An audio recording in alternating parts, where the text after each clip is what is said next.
Welcome to Eventful Endeavors, secrets to crafting the perfect celebration. If you're planning an event and looking for useful tips from industry experts, you're in the right place. So get ready to take some notes and we'll dive right in. This is Eventful Endeavors.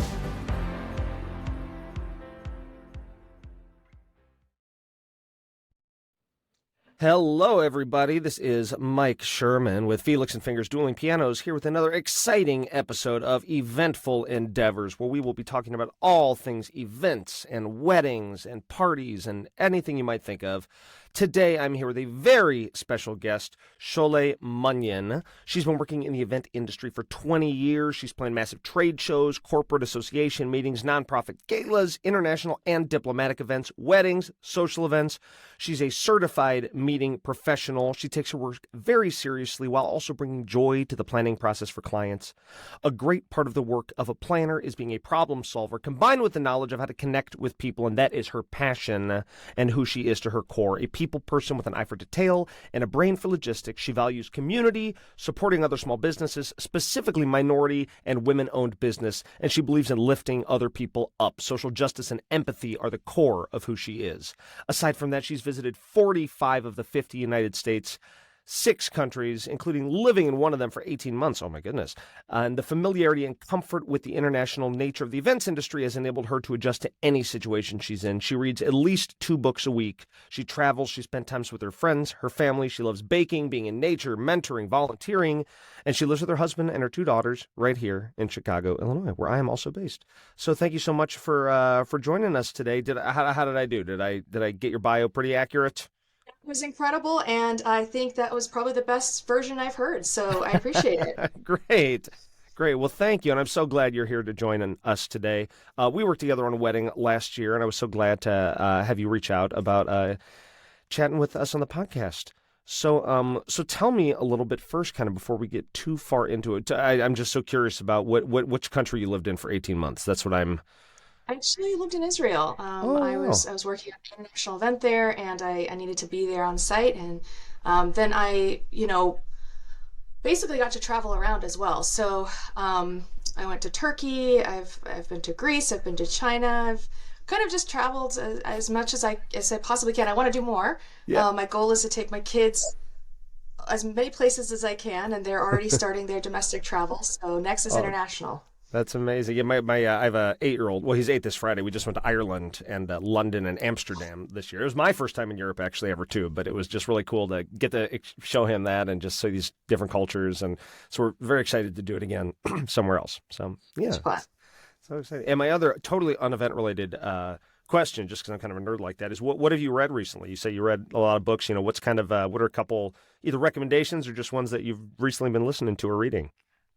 So I think the most impactful book that I think all event professionals actually should read is called The Art of Gathering, by Priya Parker. And I actually have it sitting here right next to me on my desk.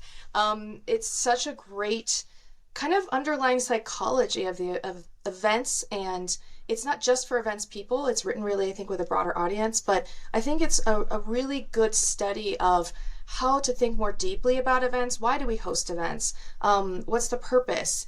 And then when you dig down into the purpose, you can actually create an experience for the guests that is meaningful to each person. It's a fascinating book, and I highly recommend. It's not a very thick book, but it's one of those that I think everyone should read. Awesome. No, that's great. Thank you so much for the recommendation. And you were like ready with that answer. There was not a planned question or anything. So great. Awesome. Well, so now tell me a little bit, just as far as your event planning goes, what kind of percentage of your work is in like the corporate world versus like weddings versus maybe any other type of event you do? So what's kind of your It's percentage? shifted over the years, right? Okay. So when I started out, I was very much in the nonprofit sector. I did a lot of association events, which is a whole world of its own. I worked for one of the largest association management companies in the world, and so I got to do really cool trade shows, conventions, meetings. There was a lot of strategy, a lot of project management, working with large groups of planning teams. And so I had kind of a lot of volume in a very short amount of time early in my career. And it was exhausting and led to a bit of burnout, but it was some of the best training I could have ever received. Yeah. So that's something that I really think is important, is that on-site kind of hands-on learning and being around other planners and event professionals. I learned so much from my fellow industry folks, and kind of learned how to leverage the event industry in a way that I don't think I would have on my own.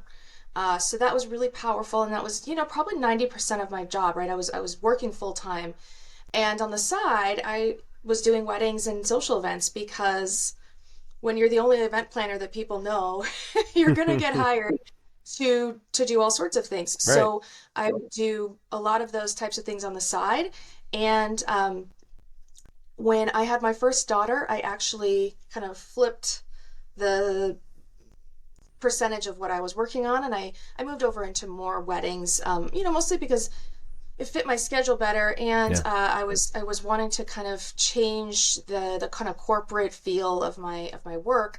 In addition, I was as soon as I left my full-time job, I was hired by a friend who ran a media company to do a conference for journalists. And that was my first kind of big on my own conference of that nature. And that goes into a whole thing of like family-friendly event policies. They had caretakers on site. They were really family-friendly. Oh, yeah. I brought my baby to board meetings. And it was kind of a glimpse of what we could have if we really worked on it. Yeah. Oh my God. Yeah, that's amazing. That sounds really cool. Well, let's kind of start then on that more like corporate side, where you said you kind of had more of that, all that, galas and whatnot that you used to do a lot more of.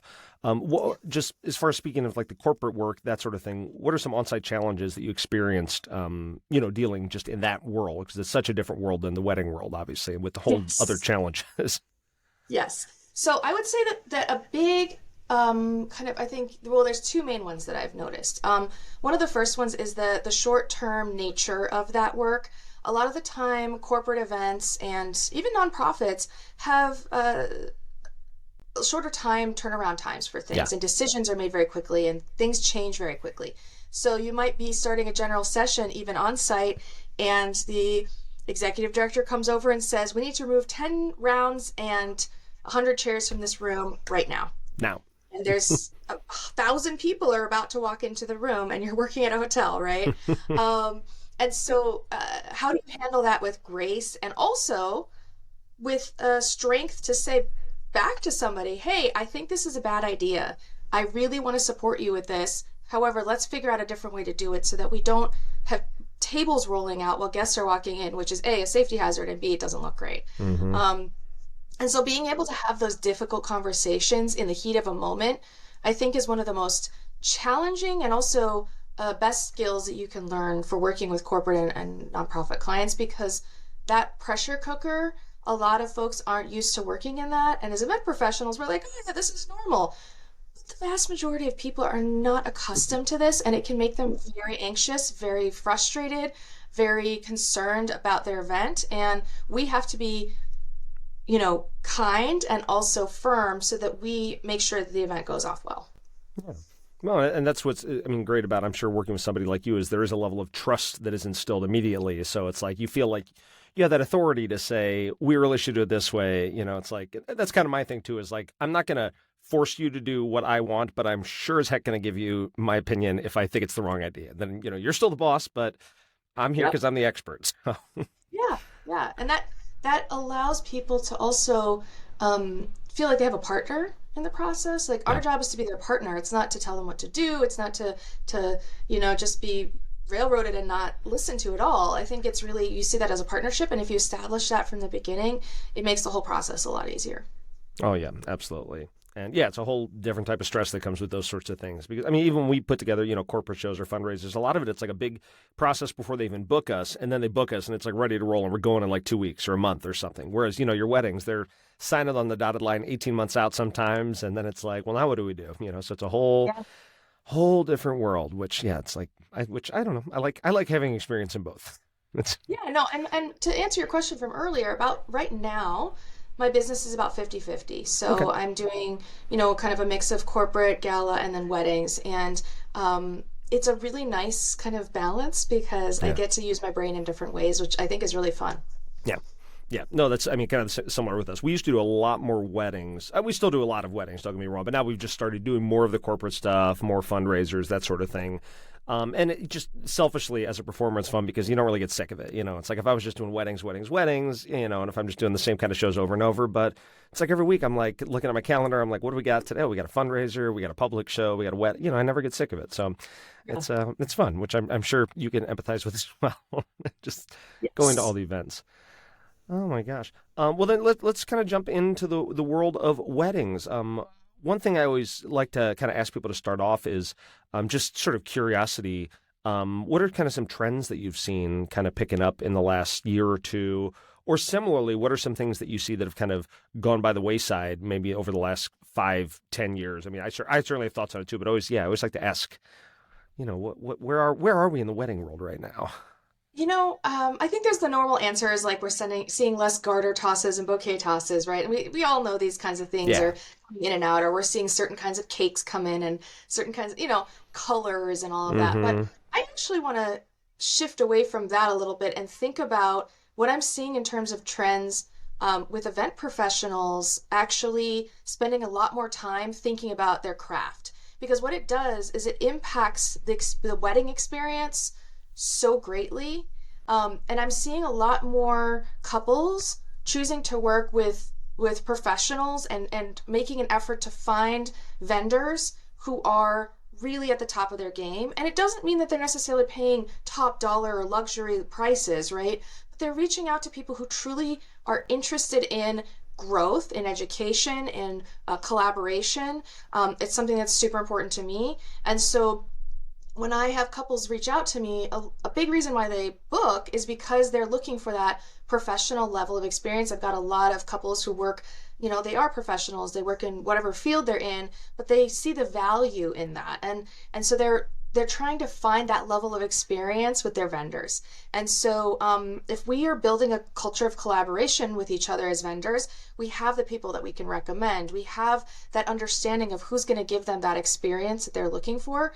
And I think that the couples are really savvy. Like they're trying to find that experience, and maybe they've seen it at their friend's wedding, or they did a corporate event and they want some people who can have that level of expertise. And so, maybe their company or their job or something. I actually had a couple who hired me and she was actually planning events for her job. And she was like, no, I need a professional event planner. Like I can't do this, by myself. And I love that she recognized that.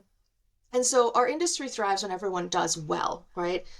There's kind of this, we have to think about the future of our industry, especially those of us who've been doing this a little bit longer. I think we have a responsibility to mentor, to be a resource, to take 5 minutes out of our day, take 10 minutes out of our day, have a quick Zoom call with somebody who's up and coming, and support and help them. And it doesn't have to be in the same field, right? Like I talk to people who aren't just event planners. I've started doing retreats with other event planners to kind of help us level up our businesses and make sure that we're really providing the service that we need to do. And that, I think, is a trend that can only help. And because our industry is so unregulated, there's no real training for most people. There's not really clear paths, career paths. And so anything we can do to support that, I think then becomes a trend of our couples being able to have resources available to them that maybe they wouldn't have had in the past. So that's something that I'm excited about. Yeah. Oh, that's amazing. That's such a great answer. What to you is the best way to kind of find these trusted, is it like looking at reviews? Is it looking for referrals? With me, it's always like ask your other vendors who their top vendors are. Like that's a smart thing in my opinion. Do you have any other kind of thoughts on that?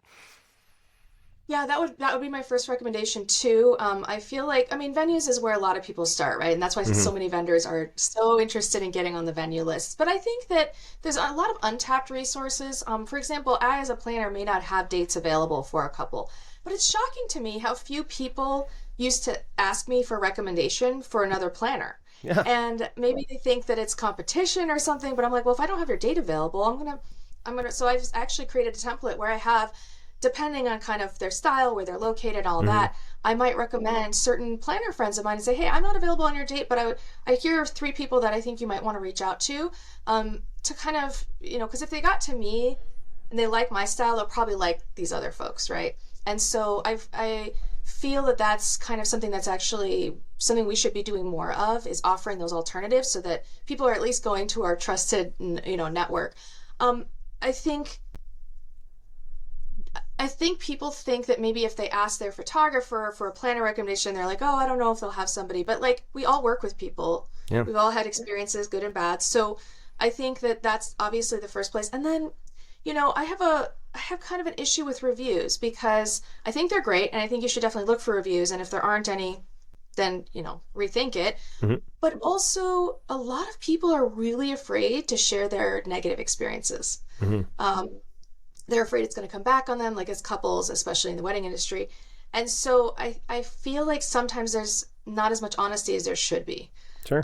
So it's a challenge. I would say even if you don't have vendors booked, you can also reach out to folks that you think might be a great resource. As a couple, you say, oh, you know what? It looks like this photographer's worked at a bunch of different places. I'm not actually hiring them for my wedding, but I'm going to reach out to them and see if they have any recommendations because maybe they're out of my price point, but they probably know some really good planners, Yeah. or they probably know a really good band. So that's something where I'm like, I think it's okay to reach out, and not everyone's going to be responsive. Everyone's busy, but it's worth a shot. And I think at the end of the day, you need to have a video interview or in-person interview as a couple and say, are we really clicking with this person? And if you don't click with them, you don't need to move forward. You just need to write back and say, thank you so much for your time. We've decided to go in a different direction. Good luck, and move on to the next one. Oh, yeah. No, I love that. Yeah, I mean, It goes both ways. mm-hmm. Oh, for sure. I mean, we've certainly had times when very rarely, but we've just been like, it's just not a good fit, even from our side, so something, and it is important. The relationship's important. I mean, it's certainly as far as, a planner goes. I mean, it's like you're going to be working very closely with this person. You want to make sure your personalities click a little bit, no matter how good or bad anyone is. It's so key. So that's awesome. Great. Well, now that we're kind of jumping into the wedding world, obviously most weddings are going to go flawlessly and perfectly, and everyone's going to have a great time and leave, feeling wonderful. But any situations that have happened at weddings that like you were not expecting, what like some kind of curveballs that came your way, maybe how you dealt with them? Talk to me about that. Yeah. I mean, we all have those stories, right? I can't tell you how many times I've sewn a bustle or sat behind a head table and fixed a dress or, what have you. I think one of the ones that really sticks out in my mind was I had a New Year's Eve wedding a few years back, and this bride had a gorgeous long train on her dress, and they went and took photos before the ceremony and reception, which was all at one venue. And I'm at the reception venue getting set up, and she comes in an hour early from her photos, and she's in tears, and the bottom of her train is completely covered in Chicago snow slush, gray muck. And I just look at her, and she's like, I haven't even had my ceremony yet. And so I take her into the venue bathroom, and we hike her dress up into the sink, and I spend 30 minutes scrubbing out the bottom of her sink with cold water, no soap, because that can leave a soap ring, and scrubbed out the dress, and it was beautiful. We got hair dryers from the hotel and blow dried the bottom of her dress, and she went into her ceremony, and nobody had any idea that her dress had been covered in gray slush an hour earlier. That's one of those that you're like, oh, now I tell my couples who have these kind of winter weddings or weddings where the weather's a little bad, I'm like, you know what? Take a blanket with you, take a white sheet, take something to put under your dress if you really want those dramatic shots. And make sure that you are thinking through what that looks like, and talking to your photographer and talking to your wedding party and making sure that you're, set up for success. But those are all learning things, right? These are things that you only learn when you've been doing this for a long time. And so that's kind of one of my fun little stories that we saved the day a little bit, but it was rough. Oh my gosh. I'm sure she never will forget that for the rest of her life, too. I won't either. Oh, that's amazing. That's such a great story. Well, I'm glad. Yeah, and I'm glad I'm glad you couldn't tell. Oh my gosh. Yeah, it was great. All right. Well, so now, if someone's planning their wedding, just like getting started, they got engaged last week. I mean, what's the first thing they do? It's like, what are they looking for? What should be their plan over the first couple of months? That is a great question. I think that there's a lot, we can't expect our couples to know what they don't know.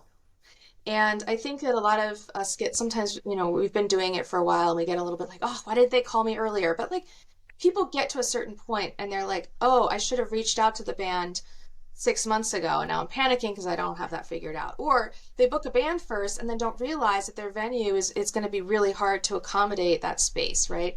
And Yeah. so I think that the first thing they need to do is sit down with their budget, because that is something that a lot of people, I can't tell you how many times they come to me and they've got a general number, but they have no idea how much things cost. Hmm. And sitting down and thinking about what can we really afford, what's really important to us, prioritizing, right? You don't even have to have all the numbers figured out. That's our job, right? We sit down as a planner and say, okay, this is how much this is probably going to cost, etc. But if you come to event professionals with clear ideas of this is what's important, this is not, we can help mold that as professionals, right? We can say, from my experience, these are the kinds of musicians you might want to have. These are the kinds of photographers. You want light and airy, you want dark and moody, whatever.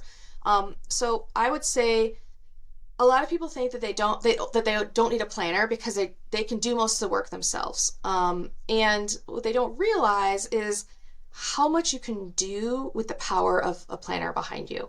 You can have such a better experience just with a coordination package, right? Where you're working with someone a year and a half out, and you're locking in your timeline and your vendors and getting recommendations for solid people and learning what are the little tips and tricks to save money on certain areas. So that's a place where I always say you don't need to wait until 3 months before your wedding. If your budget's a little lower and you need somebody to work with you, there are so many planners who have the package that will help each couple with what they specifically need. And if a planner isn't flexible and doesn't have that service for you that you need, go find somebody else, because Yeah. I guarantee you there's so many of us that want to help, and we have those resources. We've had all that massive experience where we can say, hey, I'm going to save you a lot of time and energy and money on this, and the money that you invest in your planner will then come back tenfold in your experience and in obviously like your budget.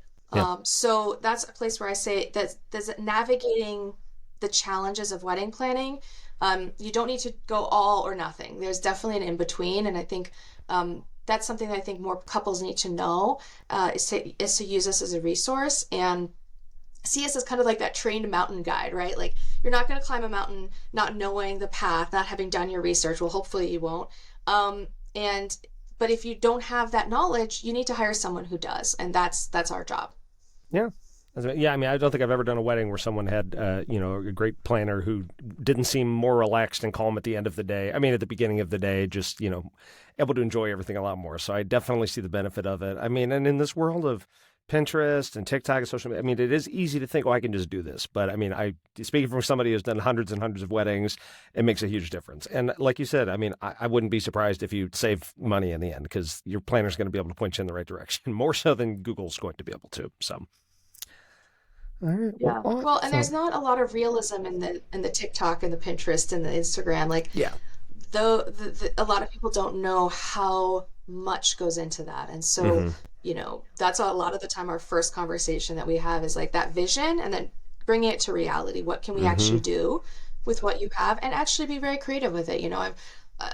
I might not know how to make a table number, but I can find a resource for you of somebody who can, Right. for your winter wonderland wedding, Exactly. Give you just what you want. So that's amazing. Well, thank you so much for taking some time to chat with me today. I know we have a special offer for any of our guests that do listen to the podcast. Sholeh said she could offer $100 off any of her planning services. Just mention that you saw her on Eventful Endeavors, and definitely check her out. I feel like I actually forgot. I mean, we'll obviously share the name of your company, but it's Sholeh Events is the name of her business, and this is Sholeh, of course, herself. Anything else you think is worth people to know before we send you on your merry way?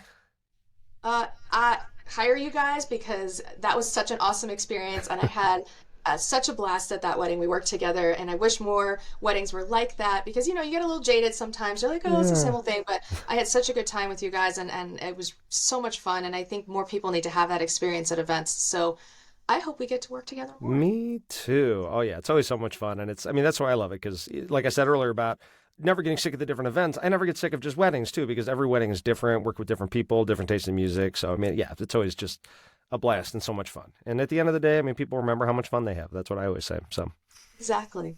Thank you so Ah, much for your time. I appreciate it. yes, thank you so much. Well, everyone, once again, this is Mike Sherman with Eventful Endeavors signing off. Have a great day, and we will talk to you all soon. Bye.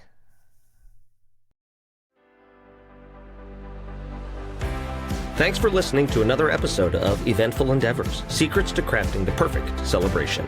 We hope to have left you with some actionable ideas for your own event. If you like the show, please subscribe and definitely leave us a review. We read every comment. So until next time, happy planning and see you soon on Eventful Endeavors.